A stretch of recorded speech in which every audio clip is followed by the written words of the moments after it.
Hello all you infiltrators of enemy bases. I'm King Link and I'm taking a last look and review of Metal Gear Solid 5 Ground Zeroes.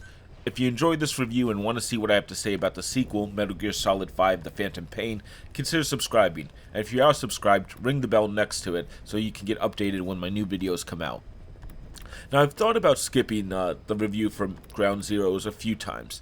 The fact is, Metal Gear Solid 5 Ground Zeroes, which I'm just going to be calling Ground Zeroes, is a special game, and I mean that in every way.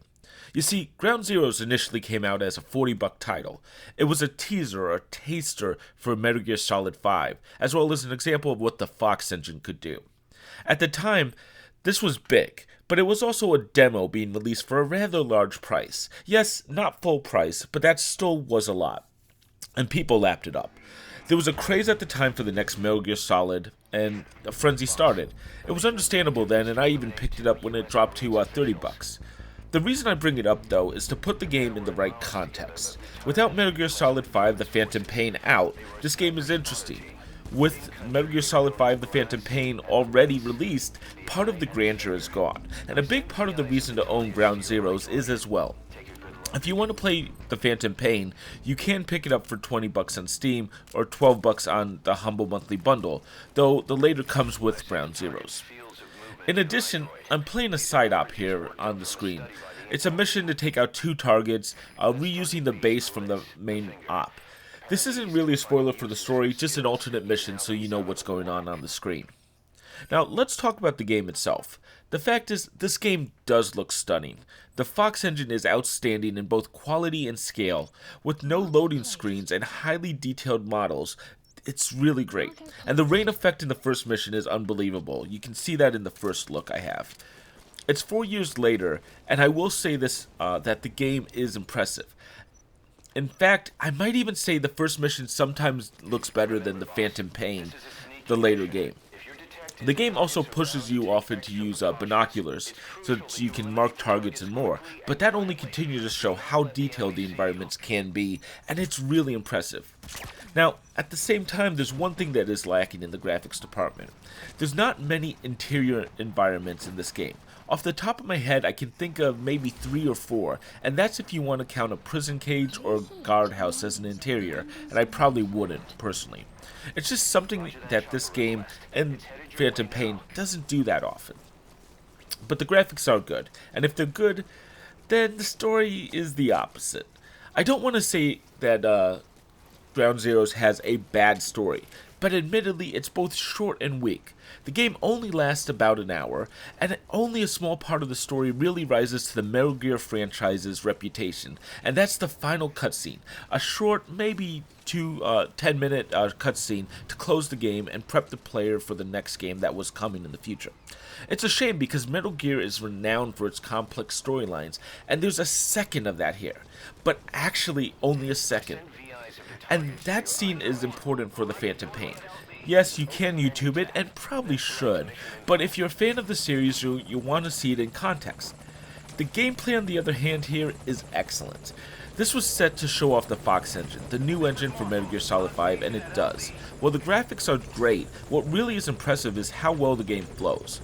Metal Gear, in my mind, has always been a bit of an immersive world, such as back when you could shoot ice out of a tray in Metal Gear Solid 2 when the ice melts semi-realistically. Ground Zeroes and the Fox engine takes that to the next engine. We have here intelligent AI, a well-built base, realistic motion in the enemies, conversations, and more. The layout of the base is exceptional, and the lack of loading really enhances what can be done with the map in the entire game. On the other hand, Boss, or Snake, whichever one you want to call him, has his own tools. Well, the only really futuristic gear he gets is a holographic map system that doesn't require or allow the game to be paused while looking at it. He also has binoculars that he can use to tag targets, which will be eventually called the in-scope. And from there, once you tag the target, you can actually see them through buildings, or keep an eye on the guard movements when necessary. It's more of a gameplay element than a tech. The other really big change here for the game is the reflex shot. When Snake or Boss, again whichever, is sighted, he has a very small window to shoot the target that has seen him, and it allows the player to get off this slight idea of a one last shot while staying in stealth. Now, that does make the game quite a bit easier, but new players will learn to love it, as with the improved AI, the enemy is going to catch the player more often than not. Having a moment to make that perfect shot is very helpful. There's more, of course, but I'm going to leave that for the in review. Let me summarize, though, my biggest complaint with the game. I tried to play everything I could in the game, and I played for 6 hours.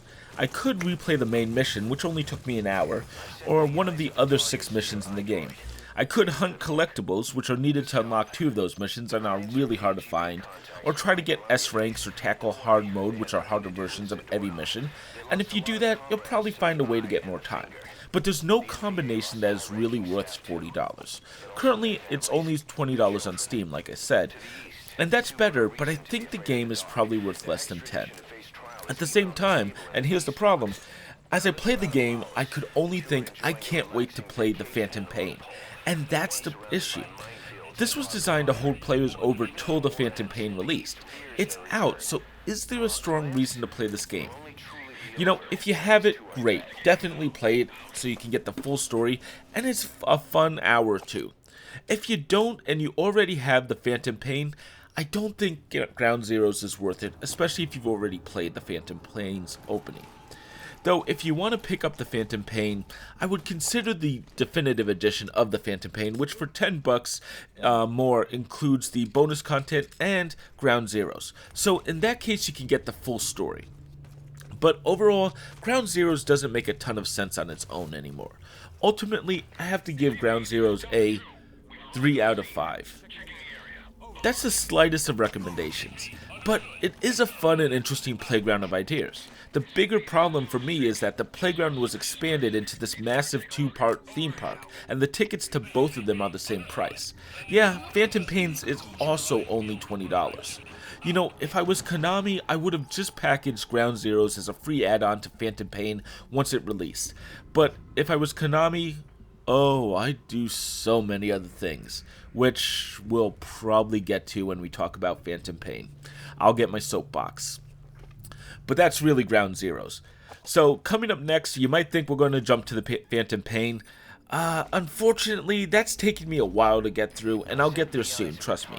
On the other hand, we do have another humble monthly bundle for December 2018 early unlock that I can talk about. It's City Skylines, and I'm excited to review it as I've just been elected Mayor King Link of Hyrule. Look forward to that. Until then, I'm King Link, and thank you for watching.